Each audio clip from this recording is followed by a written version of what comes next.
চলতরি থেকে আসা বিশাল এই দৈত্যাকার বর্তনীর তুল্যরোধ কি তুমি বের করতে পারবে? দেখো, খুব সহজেই কিন্তু এটা বের করা যায় পয়েন্ট অ্যানালাইসিস করে। আমাদের এখানে প্রশ্ন বলা হয়েছে আর এ বি ইকুয়াল টু কত, অর্থাৎ এ এবং বি প্রান্তের মধ্যবর্তী তুল্যরোধটা আমাদের কত। আমরা খুব সহজেই বের করতে পারবো এটাকে পয়েন্ট অ্যানালাইসিস করে। অর্থাৎ একটা পয়েন্ট থেকে আমরা শুরু করব এবং যতদূর পর্যন্ত বাধাহীনভাবে যাবে, যতদূর পর্যন্ত কোনো রোধ থাকবে না, ততদূর পর্যন্ত আমাদের একই ইলেকট্রিক্যাল পয়েন্টের আন্ডারে হবে। তো দেখো যে আমরা এখানে এ থেকে শুরু করলাম, এইদিকে যাচ্ছি, তার মানে এটা হলো আমাদের এ পয়েন্ট। এই যে একটা বাধা পেয়ে গেল, এখন আমাদের পয়েন্টটা চেঞ্জ হয়ে যাবে। তার মানে দেখো, এই যে এইদিকে যতদূর বাধাহীনভাবে যাবে সবগুলাই আমাদের কি হবে? এ পয়েন্ট। এই যে সবগুলাই হবে আমাদের এ পয়েন্ট। এই যে এটা হবে কি? এ পয়েন্ট।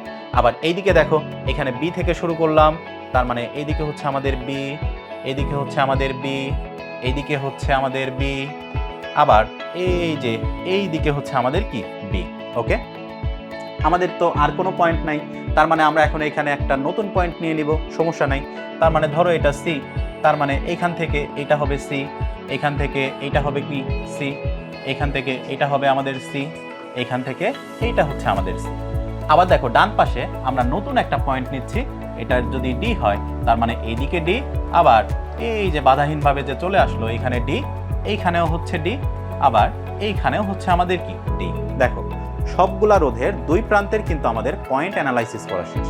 এখন কি করব? এখন আমরা এই চিত্রটাকে রিড্র করব, অর্থাৎ নতুন করে আঁকাবো, নতুন করে আঁকাবো। হ্যাঁ, আচ্ছা, নতুন করে যদি আমরা আঁকাই, দেখো তো আমাদের এখানে আছে এ, সি, ডি এবং বি। তার মানে তুমি চারটা পয়েন্ট লিখে নাও। দেখো, এই যে চারটা পয়েন্ট আমি দিয়ে দিলাম, এটা হলো আমাদের এ, বি, এটা ডি এবং এটা হলো সি।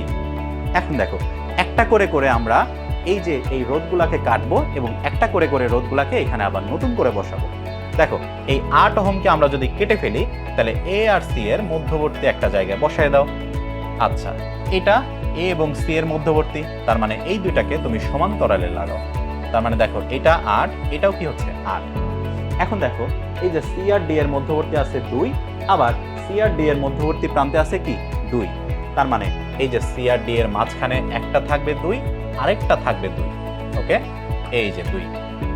এখন দেখো, এ আর বি এর মধ্যে আছে কত? 4 এবং 4। এবার দেখো, এই যে এ এর মধ্যে আছে 4, এই যে এ আর বি এর মধ্যে আরেকটা আছে 4। ওকে, আচ্ছা, এইবার ডি আর বি এর মধ্যে আছে 6 এবং আরেকটা 6। তার মানে দেখো, এই যে এইখানে আছে হলো 6 এবং এইখানে আরেকটা 6 দিয়ে দাও। ওকে, এই যে আমাদের সবগুলা কিন্তু রিড্র করা শেষ। এখন দেখো, খুব সহজেই কিন্তু বুঝতে পারতেছি আমরা যে এইখানে 8 এবং 8 আছে কিসে? 8 এবং 8 হলো সমান্তরালে। এই যে সমান্তরালে যখন থাকে, এই যে সমান্তরালে যখন থাকে, তখন কিন্তু আমরা খুব সহজেই বের করতে পারি যে দুইটা যদি একই মানের রোধ হয় তাহলে এই দুইটার অর্ধেক হয়ে যায় তুল্যরোধ, তাই না?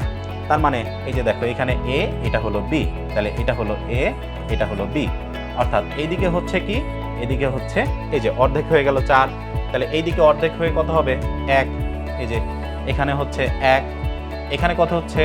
অর্ধেক হয়ে 3। তার মানে দেখো, এখানে 3 এবং এইখানে কত হচ্ছে? এখানে হচ্ছে 4 এর অর্ধেক কত? 2। ওকে, এইবার খেয়াল করো, আমাকে চাইছে কি? চাইছে হলো এ এবং বি প্রান্তের মধ্যবর্তী তুল্যরোধ। তার মানে আমরা এখান থেকে কিন্তু বলতে পারি এই যে 4, 1 এবং 3, এই যে 4, 1 এবং 3, এই যে 4, 1 এবং 3, এই তিনটা আছে হলো আমাদের শ্রেণী সংযোগে এবং 2 আছে হলো তাদের সাথে সমান্তরালে। তার মানে কিন্তু আমরা এখান থেকে বলতে পারি খুব সহজেই যে 4, 5, 6, 7, 8।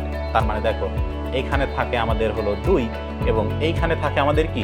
8। দেখছো, এই যে এটা হলো আমাদের এ প্রান্ত, এটা হলো আমাদের বি প্রান্ত। এখন কি তুমি পারবা না? দুইটা আছে কি? সমান্তরালে। আর দুইটা ভিন্ন মানের রোধ যদি সমান্তরালে থাকে, তার তুল্য রোধ আমরা খুব শর্টকাটে বের করতে পারি কি? উপরে হয় গুণফল, নিচে হয় যোগফল। তার মানে দেখো, এই যে গুণফল ডিভাইডেড বাই যোগফল, এই যে গুণফল ডিভাইডেড বাই যোগফল। তার মানে আমাদের অ্যান্সার কত হয়? অ্যান্সার হয় 8 দুগুণে 16, নিচে হয় 8 আর 2 এ 10। তার মানে 1.6 ওহম, 1.6 ওহম। এটি কিন্তু আমাদের অ্যান্সার।